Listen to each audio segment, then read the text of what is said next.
రాష్ట్ర వ్యాప్తంగా ఈ కూటమి ప్రభుత్వం ఏర్పడిన తర్వాత పెంచినటువంటి విద్యుత్ ఛార్జీల మీద వైఎస్ఆర్ కాంగ్రెస్ పార్టీ ప్రజల తరపున పోరాటానికి సిద్ధపడింది. ఈరోజు ప్రతి ఒక్క గ్రామంలో, ప్రతి ఒక్క నియోజకవర్గంలో, రాష్ట్ర వ్యాప్తంగా కూడా పేదవాళ్ళందరూ కూడా వాళ్ళ నడ్డి విరుస్తూ ఈరోజు విద్యుత్ ఛార్జీలని పెంచిన పరిస్థితి మీరందరూ కూడా చూస్తున్నారు. ఇక్కడ ఉన్న మంది మీడియా మిత్రులందరూ కూడా మీ కరెంటు బిల్లుల్లో కూడా షాక్ తగిలే విధంగా మీ అందరికి కూడా చూస్తూ ఉన్నారు. మరి మీ అందరికీ తెలుసు, చంద్రబాబు నాయుడు గారు ముఖ్యమంత్రి కాకమునుపు, అలాగే పవన్ కళ్యాణ్ గారు కావచ్చు, వారి కూటమి ప్రభుత్వం ఏర్పడక ముందు ఎన్నో సభలలో ఒక చోట కాదు, 2 చోట్ల కాదు, 3 చోట్ల కాదు, దాదాపు ప్రతి సభలో కూడా జగన్మోహన్ రెడ్డి గారు బాధుడే బాధుడు అని చెప్పేసి ఆయన వెటకారంగా మాట్లాడుతూ, తమ్ముళ్ళు మాకు ఓట్లు వేస్తే మేము కరెంటు ఛార్జీలు పెంచాం, మేము సంపద సృష్టిస్తాం, ఆ సంపద సృష్టించిన తర్వాత ఆ డబ్బుతోటే మీకు కరెంటు బిల్లులన్నీ తగ్గిస్తామని చెప్పేసి చెప్పిన మాట మీకు ఈరోజు అందరికి కూడా గుర్తు చేస్తూ ఉన్నా. మరి సంపద సృష్టిస్తాము అని చెప్పిన ఆ పెద్దలందరూ కూడా నిజంగానే తెలుగుదేశం పార్టీ నాయకులందరూ కూడా సంపద సృష్టించుకుంటున్నారు. వాళ్ళు రాష్ట్రానికి సంపద సృష్టిస్తారేమో అని చెప్పేసి ప్రజలు మభ్యపడి ఓట్లు వేసినారు.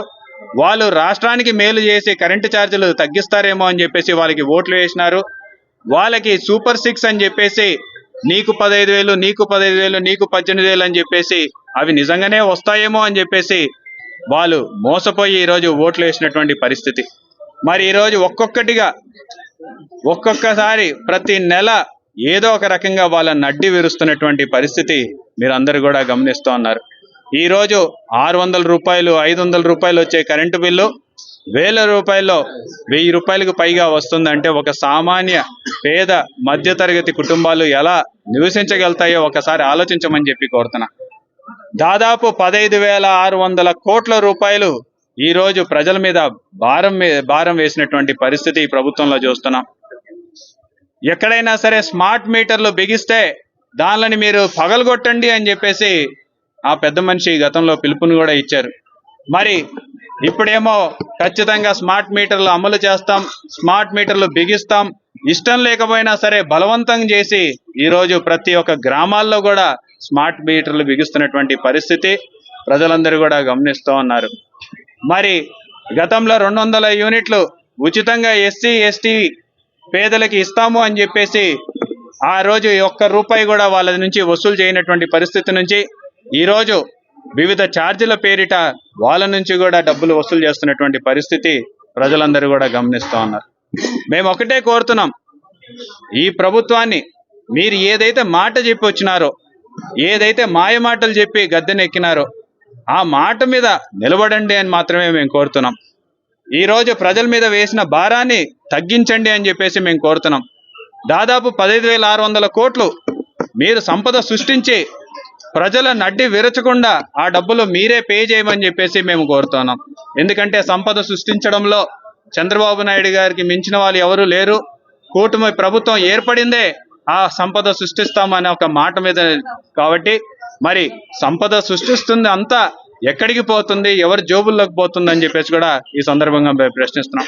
కాబట్టి మేము ఒకటే కోరుతున్నాం, రైతన్నలని ఆదుకోవాల్సినటువంటి పరిస్థితుల్లో, రైతన్నలకి గిట్టుబాటు ధర లేనటువంటి పరిస్థితుల్లో గిట్టుబాటు ధర కల్పించాయా అని చెప్పేసి ఈరోజు రోడ్ల మీదకి వచ్చి రైతన్నలు ఆవేదన వ్యక్తపరచాల్సినటువంటి పరిస్థితులు వచ్చాయి. ఈరోజు విద్యుత్ ఛార్జీలని తీసేయండి, విద్యుత్ ఛార్జీలని తగ్గించండి అని చెప్పాల్సినటువంటి పరిస్థితుల్లో మళ్ళీ ప్రజలు రోడ్ల మీదకి ఎక్కాల్సినటువంటి పరిస్థితి ఏర్పడింది.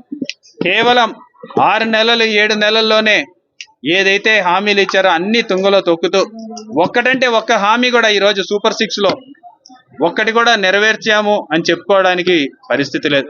పెన్షన్లు ఇస్తున్నామని చెప్తున్నారు, జనవరి నుంచి ఇప్పుడు సర్వే చేపిస్తున్నారు.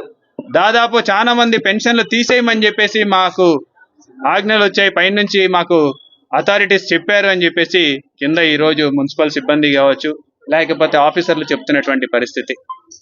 మరి ఈరోజు పెంచినట్టుగా ఒకవైపు చూపిస్తూ మరోవైపు పెన్షన్లు తొలగించడం ఎంతవరకు న్యాయం అనేది కూడా ఒకసారి మేము కూటమి ప్రభుత్వాన్ని ఆలోచించుకోవాల్సిందిగా కోరుతున్నాం. మరి ఈ రకంగా ప్రజల్ని మభ్యపెట్టడం అసాధ్యం. ప్రజలు ఇప్పటికే మేల్కొన్నారు. ఎందుకంటే ఎక్కడా కూడా ఉచిత బస్సు కనపడడంలా, ఎక్కడా కూడా ఈరోజు సూపర్ 6 ఆ హామీలు ఒక్క చోట కూడా నెరవేర్చిన దాఖలాలు కనపడడంలా. మరి ప్రజలకి ఏ మెసేజ్ ఇద్దాం అనుకుంటున్నారో మరి కూటమి ప్రభుత్వం పెద్దలందరూ కూడా తేల్చాల్సినటువంటి సమయం. ప్రతి నెల ఒక డైవర్షన్ టాపిక్ లాగా కొత్త కొత్త టాపిక్లు తీసుకొచ్చి ప్రజల మనసుల్ని డైవర్ట్ చేయాలనుకుంటున్నారు.